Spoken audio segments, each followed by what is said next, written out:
ഓയ് വെക്സ് അളിയാ ഒരു മിനിറ്റ്.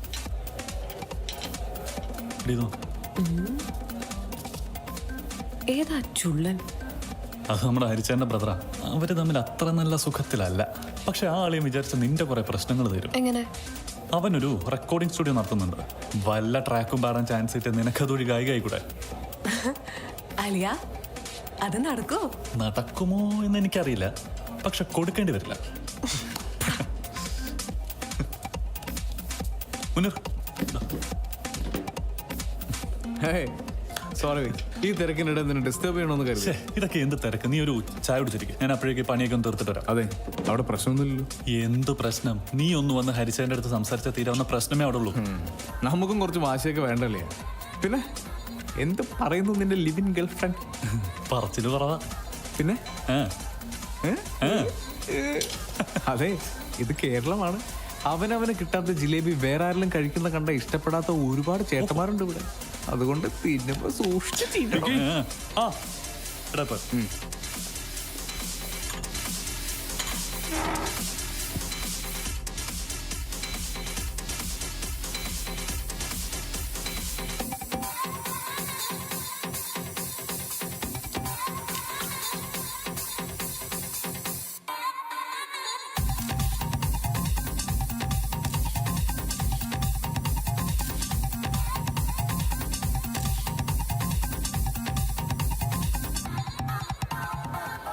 അളിയ, ഇത് ഷേർലി, മോഡലാണ്, ഒരു ആസ്പയറിംഗ് സിംഗർ കൂടിയാണ്. നിന്റെ ഒരു ഹെൽപ്പ് ഷേർലിക്ക് വേണം. നിന്റെ സ്റ്റുഡിയോയിൽ ഈ സിംഗേഴ്സിന്റെ വോയിസ് ഒക്കെ ടെസ്റ്റ് ചെയ്ത് വെക്കാറില്ലേ? ഇവളുടെ ഒരു ട്രാക്ക് നീ എടുത്തു വെക്കണം. നല്ല വല്ല മ്യൂസിക് ഡയറക്ടേഴ്സ് വരുമ്പോ ഒന്ന് പരിചയപ്പെടുത്തി കൊടുക്കും. ഓക്കേടാ. അപ്പൊ നിന്റെ സ്റ്റുഡിയോയുടെ അഡ്രസ്സും ഫോൺ നമ്പറൊക്കെ ഞാൻ കൊടുത്തോളാം. ദാ നിന്റെ ഡോക്യുമെന്റ്സ്. പിടി. ഓക്കെ.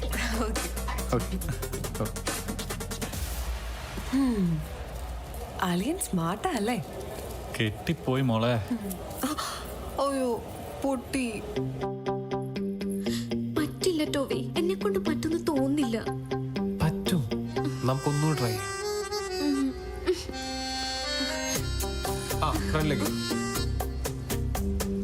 പോരെ. ടോവി, ഇത് നോക്കിയേ, ഞാൻ എത്ര എക്സസൈസ് ചെയ്തു, 1 കിലോ പോലും കുറഞ്ഞിട്ടില്ലല്ലോ. പിന്നെ ഈ നെയ്യ് മുഴുവൻ ഒരുക്കി പോരല്ലേ? ആര് പറഞ്ഞു? ഈ നിലയ്ക്ക് പോയാ സാമങ്ങൾ US വരുമ്പോ സൂസൻ ആന്റിയെ അല്ലല്ല സൂസനെ കണ്ട തിരിച്ചറിയ പോലില്ല. ഏതായി സുന്ദരി കുട്ടീന്ന് ചോദിക്കും പുള്ളിക്കാരൻ. ഒന്ന് പോ ടോവി.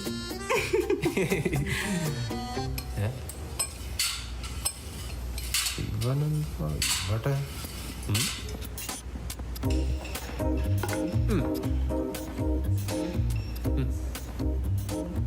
അപ്പൊ നമ്മുടെ വീട്ടില് ഉണ്ണി മാത്രമേ ഉള്ളൂ അല്ലേ പുച്ചിഷ്ടല്ലാത്തത്?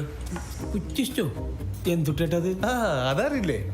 നമ്മുടെ ഹരിയേട്ടനല്ലേ, പുള്ളി പണ്ട് പൂനെ ആർട്സ് കോളേജിൽ പഠിക്കാൻ പോയപ്പോ അവിടെ പഠിപ്പിച്ച മെയിൻ സബ്ജക്ട് ഏതാ? പുച്ഛം. അതിലങ്ങനെ ഗോൾഡ് മെഡൽ അങ്ങോട്ട് ഉണ്ട്. പുച്ഛം മാത്രല്ല, നല്ല അഹങ്കാരമുണ്ട്. എങ്ങനെ അഹങ്കരിക്കാണ്ടിരിക്കുക? പുള്ളിയുടെ ഓരോ പെയിന്റിങ്ങും ലക്ഷക്കണക്കിന് രൂപയ്ക്കല്ലേ വിറ്റുപോണേ. വേറൊരു പണിക്കും പോണ്ടല്ലോ. ബൈ ടോവി. ബൈ.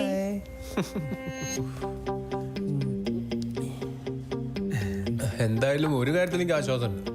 ആ വീട്ടില് ഞാൻ പറയുന്ന സത്യങ്ങളൊക്കെ വിശ്വസിക്കാൻ ഉണ്ണിയെങ്കിലും ഉണ്ടല്ലോ. ചേട്ടാ, ഈ ജിമ്മിൽ വന്നാലേ ചേട്ടനെ പോലെ ആകാൻ പറ്റുമോ?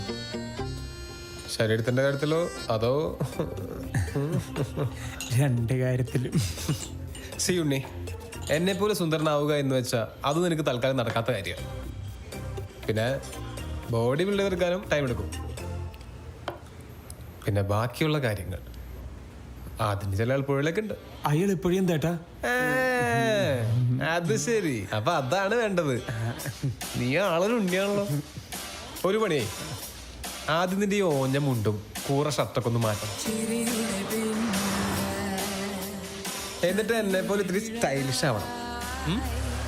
എന്നിട്ട് കുണ്ടന്നൂർ ഹൈവേയുടെ അടുത്തൊരു പ്രത്യേക സ്പോട്ടിൽ ഒരു പ്രത്യേക സമയത്ത് പോയി നിന്നാൽ നല്ല പഴുത്ത പേരയ്ക്ക പോലത്തെ ആൻറ്റിമാര് ആ വഴിക്ക് വണ്ടി ഓടിച്ച് വന്നിട്ട് നിന്നോട് ചോദിക്കും ലിഫ്റ്റ് വേണോ എന്ന്. അതാണ് കോഡ്. എങ്ങാനും ലിഫ്റ്റ് കിട്ടിയ പിന്നെ എല്ലാം ഉണ്ടിടയില്ല.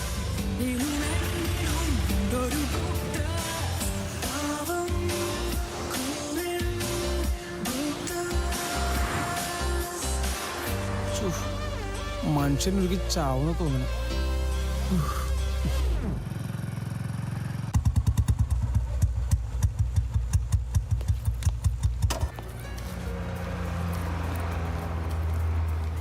ചേട്ടാ ഈ മാല പൊട്ടിപ്പോയി ഒന്ന് ശരിയാക്കണം. ദേ അവിടെ കൊടുത്താൽ മതി മാഡം. ആ ഓക്കെ. Okay madam. ഇങ്ങോട്ട് വാ. ഇതിന്റെ കൊളുത്ത് പൊട്ടിപ്പോയി ഒന്ന് ശരിയാക്കണം. ഇരിക്കും മാഡം. വാ ഇരിക്ക് ഇരിക്ക് ഇരിക്ക്. നീ നോക്ക്, ഞാൻ പോരാ. വാടാ. ദേ നോക്ക്, ദേ നോക്ക്.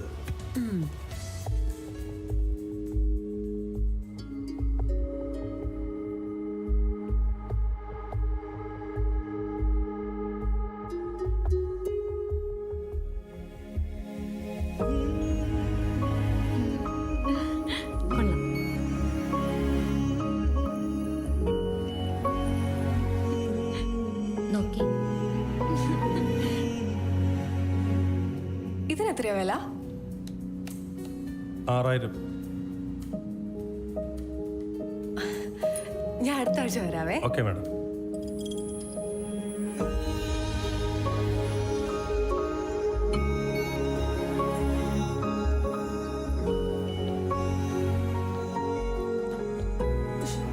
വായി പിടിച്ചു കടവാ.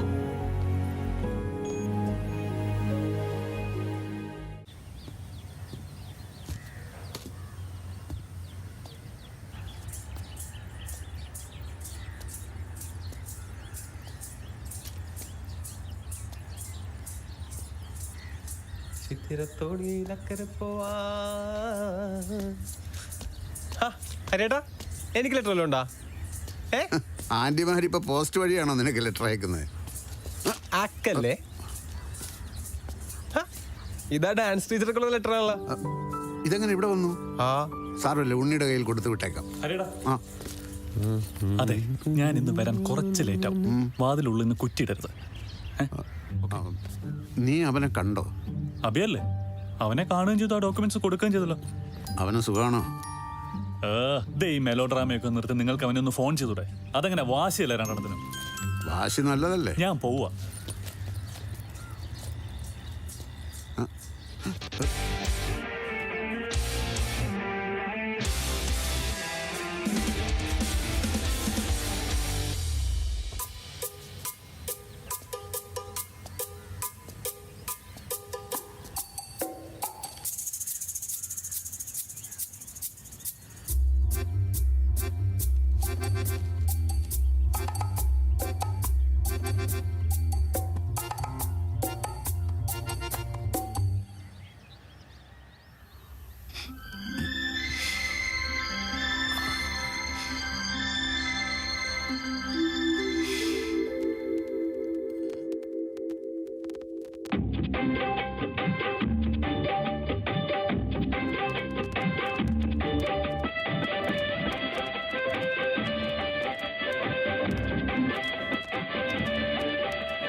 ചേട്ടാ ചേട്ടാ എപ്പത്തി? അത് ഇത് അത് ദിയാ. ഏത് ദിയ? ചേട്ടൻ പറഞ്ഞ പോലെ തന്നെ ഞാൻ എല്ലാം ചെയ്തു. ഞാൻ എന്ത് പറഞ്ഞു? ചേട്ടാ, ചേട്ടൻ പറഞ്ഞ പോലെ ആദ്യം Lucknow to Bangalore ticket book ചെയ്ത് ഞാൻ അവൾക്ക് പോസ്റ്റ് ചെയ്തു. അത് കിട്ടിയതിൻ്റെ പിറ്റേന്ന് വെളുപ്പിന് അത്യാവശ്യം സാധനങ്ങളും എടുത്ത് അവൾ വീട്ടിൽ നിന്ന് ഇറങ്ങി.